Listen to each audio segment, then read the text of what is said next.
today I'm going to talk to you about Proto REPL, which is a Clojure development and visualization tool that I built. So about 5 years ago, I saw two talks that were really influential to me. They were Simple Made Easy by Rich Hickey and Inventing on Principle by Brett Victor. So I'm pretty sure that, yeah. Is this better? Okay. I'll just try and speak up too, and let me know if you can't hear me. So I'm pretty sure that a lot of people here know Simple Made Easy. You know, you've probably seen it. If you haven't, you should definitely go do that. And I even rewatched it again for this talk, and it still holds up. It's a great talk. But in it, Rich is talking about the difference between simple and easy. And he talks about complexity being kind of this entwinement, tangled together, and simplicity being one braid or no braiding. And this example here with a knitted castle out of yarn is kind of being an example of that complexity versus something built out of Legos. And easy means something that's close, near, at hand.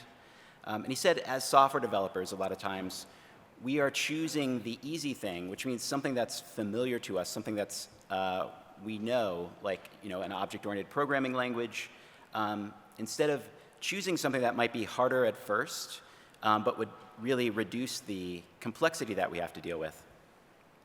And you might remember the Inventing on Principle talk from kind of the amazing demos that Brett Victor had. If you haven't seen this one, this is another one you should definitely see. But Brett's principle was creators need an immediate connection to the thing that they're creating. So if you think about a painter and you have a paintbrush, as soon as you paint onto the canvas, you see the reaction of that action there. And so there is no delay. But as software developers, a lot of times, we're working blindly in a text editor, making changes, and then we compile, and then we run it, and then we see the result. But it's hard to see, the impact of any particular action that shows up there. Unlike with a paintbrush, you see the immediate reaction. You know which stroke made which, change appear. And so he showed different ways of achieving something that would give us more connectivity, more understanding of what we're actually doing. So in my mind, because I saw these talks so close together and they both kind of blew me away, they were entwined, and there's a lot of similarities between them. They're both talking about shared frustrations. So Rich was talking about frustrations with the language that we're using, the building blocks, and the choices that we continue to make as software developers. Brett was talking about the frustrations with our tools letting us down. And they're both kind of caused by state being the problem. So Rich was talking about additional complexity added that didn't have to be there. But that was the problem that we're always dealing with, is managing state. And Brett's point was a lot of times the state is invisible to us. And so you have to juggle all this in your head. And so one of the metaphors Rich used was a juggler. And so like the best jugglers in the world can juggle something like 9 balls, but that's not much more than 3. And if you think about juggling all this state in your mind, we are not getting better at doing this. You cannot slowly over time, once you get to the age of 60, be able to understand 5 times as much as you could at the age of 20. So in order to get better, we have to do something else. We have to reduce the amount of state, the complexity, and we have to make sure that the state that is there is visible to us. So other people saw this, and they had similar ideas. So Chris Granger started a Kickstarter back then to build a new editor called Lighttable. And when I saw all of these things happening, I thought, the future is here. This is amazing. This is awesome. And I was impatient for it. I wanted it now. But how? How do I get there, with the technologies that we have?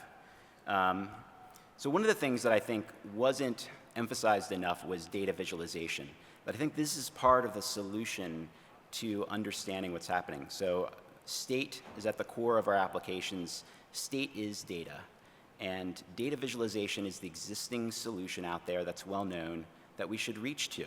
It is the fastest way to get information into your brain, and it uses the existing abilities and pattern matching and all those things that you have, that you've evolved to keep you alive, spotting dangers and things like that.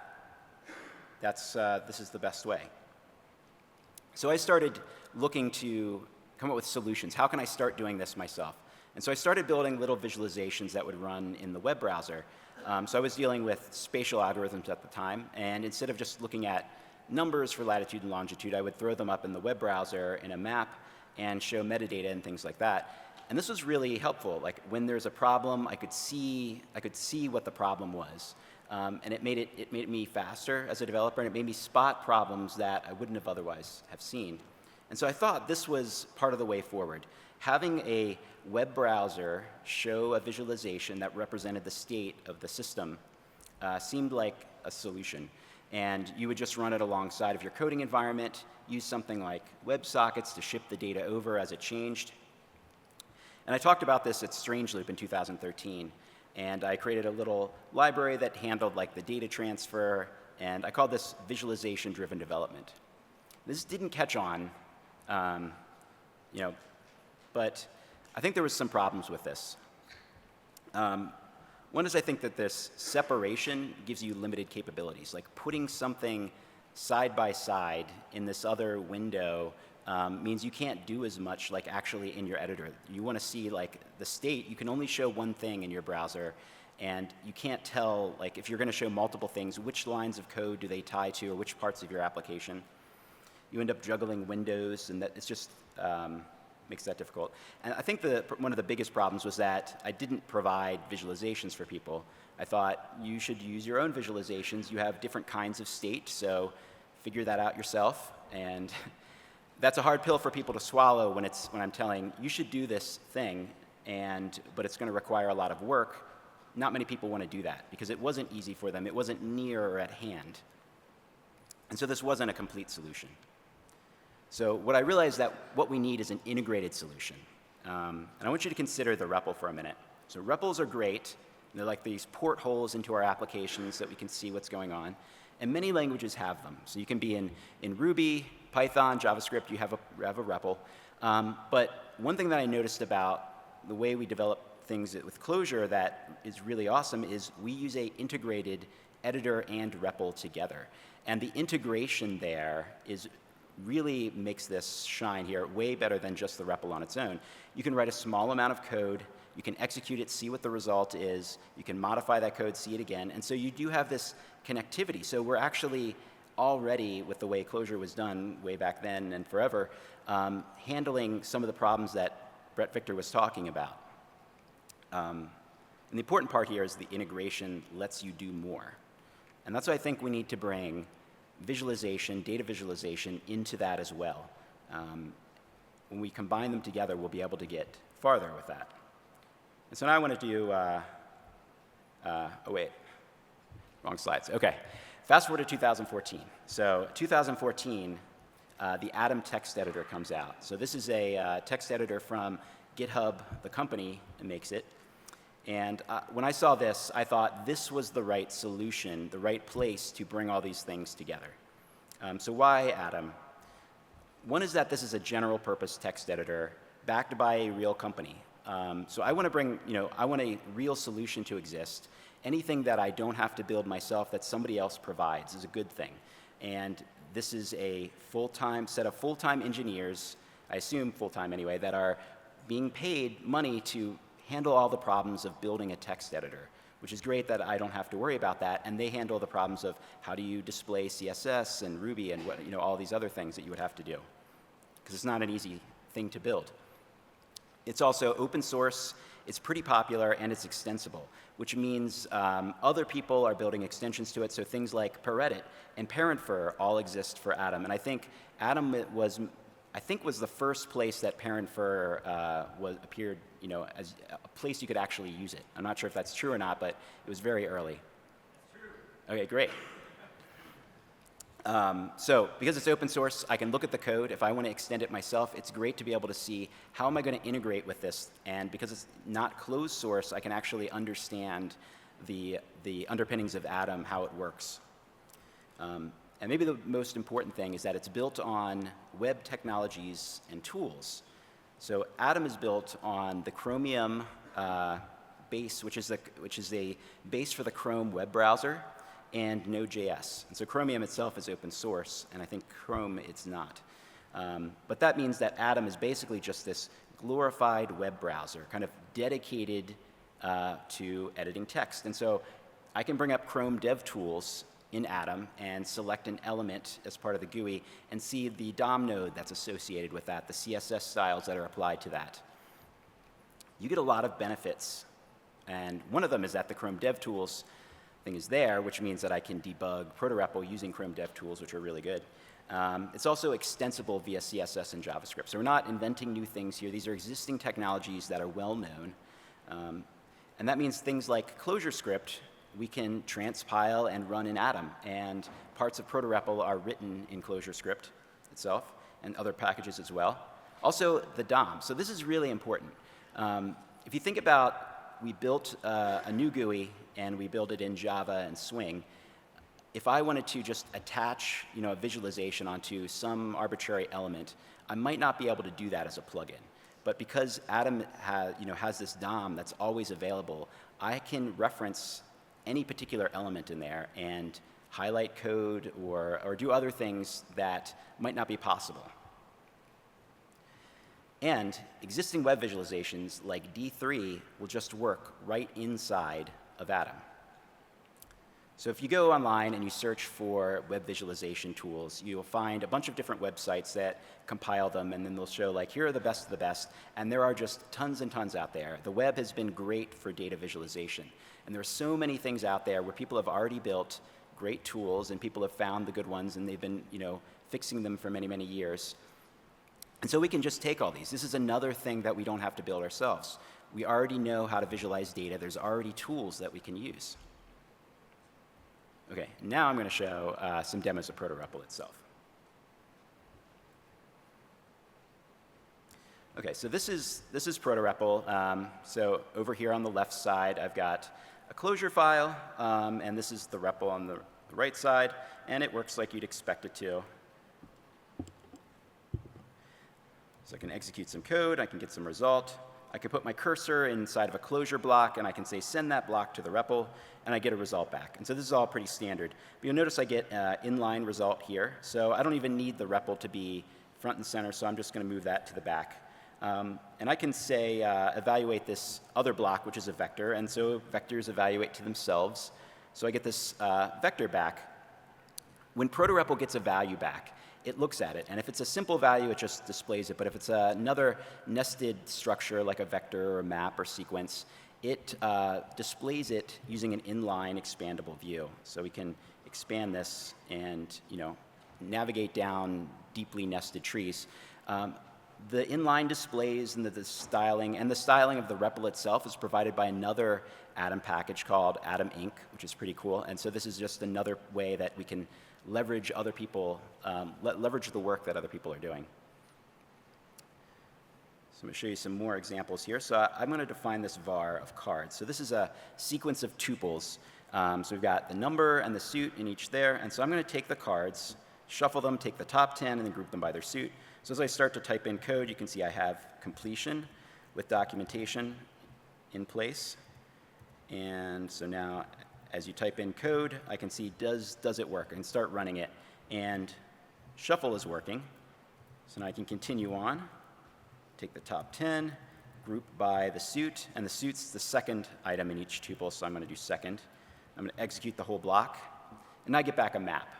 And now I can navigate down to a part that I care about, like I want to see what diamonds do I have in my hand, or hearts, I mean. I've got the queen, the ace, the 8, and the jack. We deal with large nested data structures in Clojure all the time. And it's nice when you get something back like this that I can go and just search through it and look at just the parts that I care about while I'm ignoring the other parts. So this is very handy. Okay, and I mentioned completion before, so we have completion of namespaces, completions of functions in those namespaces. I can bring up inline documentation. And I can also jump to definitions. So Clojure string join, that's inside of a jar file in my local Maven repo. And when I say open here, it's going to find that jar file, it's going to unzip it, find the right space in the file, and go to that. And parent_for here is detecting that Clojure namespace has some indentation problems, so I'm going to say I don't want to fix that right now. But but I jump right there. So this is great. I want to understand how this function works. I can jump right to it. And I can even do that with macros. So I can see, how does loop work? I can jump to that. So here's loop. And I can jump to def macro. I can keep doing this down and down until it gets to the Java code in Clojure, and then it doesn't work anymore. OK, so what about debugging code? One of the things that I wanted to make easy to do is understand what are the values flowing through your system, how do you be able to manipulate them and use them at the REPL like we're used to being able to do. So there's a save macro in Proto REPL that will allow this to work. So I have some code here, and it doesn't work. There's a bug in it. So I've got this set of tuples here. It's fruit and account, and this might represent some sales throughout the day at my fruit stand. So I sold some apples, and then oranges, and I sold apples again, and then cherries. I want to get like accumulated total. And if I run this right now, you'll see that I have the bug. I get a null pointer exception. So what I can do is insert some save calls in here to say, what are the values flowing through it? And save takes a identifier to kind of uniquely identify which save it is. Save recognizes local binding values. And whenever it's called, it saves those so that I can take a look at them later. So it's going to save all of them. And if I call the function again, it failed again. But I can say display it. And so what pops up is an inline expandable table that shows all the values that save saw at that point. So this call saw empty map, quantity 2, fruit, apples, and this one got the same things, but also current quantity was in scope there. This was only called once, which is why there's only one row in here. Each row is expandable, so I can look down, and if there was a nested value here that was more complex than an empty map, I could go down into that as well. So this is a pretty simple bug to fix, and I could certainly guess any one of you could fix it without needing some of these advanced display views. But if it was a more complicated one, a lot of times, like when you're working at the REPL, you want to be able to just type in some code, run it, and see what it works. So I want to type in a solution here and see if it works. I don't have example values when you're down here in some nested Clojure code. But what save does, since it's captured these values, it can make them available for you to execute them at the REPL. There's a def button next to each one of these. And if I hit this def button, what it does is it takes the local binding values and it makes them temporary local vars for this namespace. So now that I did that, it knows what M is, and it knows what fruit is, and current quantity is nil. And so I can just execute this inner block here to reproduce the problem. I get the nil, and now I'm going to write some code to try and fix it. So now I can see, does it actually fix it here at that same point with that same data? And I can see, yes, it does, and I can run the larger one.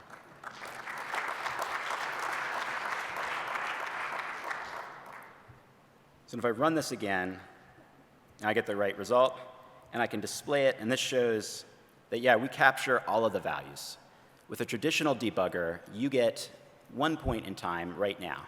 That's where you're just stopping the world. And I'm not dissing the traditional debuggers. They are really useful.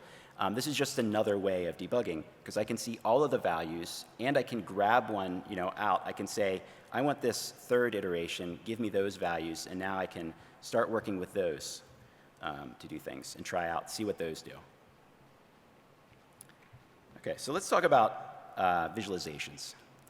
So Proto REPL itself does not come with any built-in visualizations, other than like this inline display, which is a visualization of a sort. It's like a tree view. The way that Proto REPL is built is it expects that other packages in Atom will provide the visualization capabilities. And so I've built one called Proto REPL Charts that provides that. And Proto REPL Charts is divided into two parts. So one is a Clojure library that you include, and the other part is an Atom package that you install. And so it provides functions like line chart here. And so this is the name of the data that we're going to display. And this is a map, just a simple Clojure data, and I can run this now. And so now I have a graph that shows up here. What the Clojure part does is it just takes the data and reformats it. And it makes it so that when Proto REPL sees the value come back at the REPL, it knows this is data that should be displayed. Proto REPL Charts in Atom has registered itself with Proto REPL. And it gets sent the data and then displays that graph. So now that I have this graph here, it's got some features like you can hover and see the values at any point. I can hover over the legend and see individual values, and I can hide things if I want to focus on some specific values. And we've got bar charts. So here's gross domestic product per year. I'm not an economist, so I think that's what that stands for. And same kind of features. The shape of the data for all of these is the same, so that makes it easy to use as you go from one function to the next. And they both take options like labels here to label the bottom. And we can also do scatter charts. So here I'm going to define a thread local random, and I'm going to do Gaussian, 200 of those, and uniform distribution. Display this. So now I've got 200 of those, and so I can hover above and see individual values. And now you can see, it makes it easy to see the difference. So this is like a visual distinction between the difference between Gaussian and uniform, uniform being between 0 and 1, Gaussian not.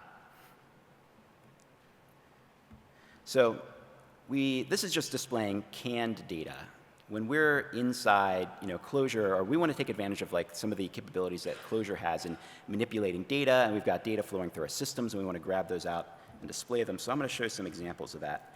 So I've downloaded a CSV file of all of the baby names used between 1880 and 2014 in counts. And I've already pulled that out into maps, and I'll just show you what that data looks like here. So here you get like Mary, the year 1880, count 7,000, gender. So Proto REPL charts, what I've done when I've selected the visualizations to use is I've gone out, and these aren't visualizations that I built myself. I found one for this. This is called C3 that does the visualization here. And it has what I would call like a data-centric API. And basically, everything about what it displays is handed to it as JSON data, which is great. Coming from Clojure, that's the way that I like to work. And I don't hide any of the capabilities of C3 itself. You can go online and get the documentation for C3. And you can take that and calling the Proto REPL charts function custom chart, you can pass any options that C3 allows. So one thing that I don't provide is a time series capability, but C3 has that. So you can easily access that, and I've wrapped it in a time series function here. And so now I can do something like show me the usage of the name Jason over that time period and compare it to another name. So I'm just going to take the records, I filter out the ones that are Jason and get the counts. I do that for Michael as well. And I can call this time series function that I just defined. So now I've got it. And one of the great things about visualizing data is that patterns pop out, problems pop out as well. And this, I don't know if you notice it, but this does not look right. So if I remove one of these, it makes it easier to see. It looks like on the even years, the name Jason is not popular, and then on the odd years, Jason gets more popular. But the same thing happens with Michael. And so I don't think this is actually true. So we can go look at the data and see if we can find the problem. So if I comment out this one here and then let's look at the last couple. So now when we look at it, you can kind of see that why this is. The problem is I didn't realize at the beginning that the data is separated by gender, that there's female uses of the name Michael and male uses, which are more popular because it's a more popular male name. And so that meant that my function, I was just gathering the data incorrectly. Close that. And so now I've written a function to pull out that data correctly now. So I'm going to filter by name, group them by year, and now I can add up all the uses by gender, and they get the same thing out. So now I can graph Jason and Michael and see the popularity difference over time. So you can see right around here, when I was born, that was about the peak of popularity of Jason, and then it's gone downhill ever since then. Okay. So as software developers, it's nice to have line charts and bar charts and scatter charts, but that's not the majority of the data that we work with. We work with things like trees. And so there is another capability in Proto REPL charts for displaying graphs, or also known as networks. And so this defines a set of, a name for the data, a set of nodes and edges. And if I display this, now I've got this set of nodes and edges here that pops up. And so this is, I can zoom in and out on this data, move around, and it's live. And, it's got a force-directed layout. And so I can add some more data here. So this is weird, but that's A connected to E. So we deal with this shape of data all the time. There is abstract syntax trees. We have graphs of dependencies. We've got different components that are using each other, network layout, topologies, and all sorts of things like that, even like call graphs. So if you call a function, that calls two functions, and those call two functions. That's a big tree as well. And so being able to easily take that data and just display it is really handy. So I'm going to call this function down here, I've written ahead of time, and this uses Clojure tools namespace, which keeps track of all of the namespaces used in your system so that you can reload your development environment at runtime. And so it just has this data that's sitting there, what namespace requires which namespace and what namespace requires another namespace. So this is the current project that I'm using, and you can see it there. So if I zoom down, this is the core of my system here, the yellow ones. And so I can see, kind of track what are they using. So like Composure here, which is hard to see. One that I like to look at is InstaParse, which is pretty complicated. This is great, like being able to see things. And because I can just grab these nodes and drag them around, it makes it easy to see like which ones come along with it, and those are the ones that are connected. But having this ability to look at your system is really useful. Now I can see that I'm using Composure, and it's using one little thing here. It might be dragging in a big ball of stuff that I might not want, or maybe I do want it. Some libraries realize that it's good to visualize, and so they will use something like GraphViz. And so that's a really great tool, and you get a PNG out of that. But it's nice to be able to have something integrated into your editor that you can zoom in and out on that's live. If I make a change in my system, I can immediately see the result of it. So this is a static analysis of our program. What about like live, real time? So I've got a Composure application. There's another tool that somebody's going to talk about, Bill Peel is I think his name, later today, called Sayid. And I just found out about that last week. So what Sayid does is it can start tracing calls on different namespaces. So if I require this here and I make this call, what Sayid is going to do is start tracing the calls on these two namespaces, and on two functions it's going to, like in particular, do kind of a deeper, more thorough tracing. And then when I make a request to my web application, I'm going to say create an account for Jane Smith with 500. Sayid has captured this data. And so Sayid is really cool, and I won't go into too much detail. You should see his talk later for that. But it's also got just this data out there, this graph of data. And so we can take that same data and send that to Proto REPL charts to display. In a similar manner, Proto REPL charts uses Viz.js for this, and it's another data-centric JavaScript API. And so I can tell it, I want to use a hierarchical layout for this, and I can specify groups and things like that to use as different colors. So you can see here's where create account was called. The integration here makes this more powerful, because now I can make this interactive. So if I double-click on this, I simply told it, when you double-click on it, I want you to ask Sayid, what is the ID of this node? Where was this captured? And it can jump to that and display inline, at that point in time, what arguments did that function call get? So I can see, here were the parameters passed to that. I can see what did it return. And I can jump around to different parts here and see what did they get.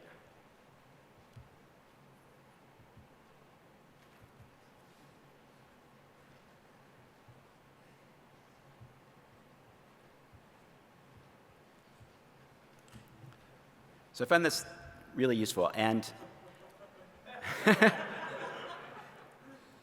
be able to do this. And this stuff right now, this Sayid thing, because I only put this together last week, it's not part of Proto REPL now, but it shows the power when you take all these different things that are data-centric and you bring them closer together. And so you can start to leverage a lot more that way. So I wanted to leave you with like a thought, like don't wait for the future, that impatience can be a virtue. There are things out there that we can accomplish, like, if you need a new tool, like we are the tool builders and we can make it. So thanks.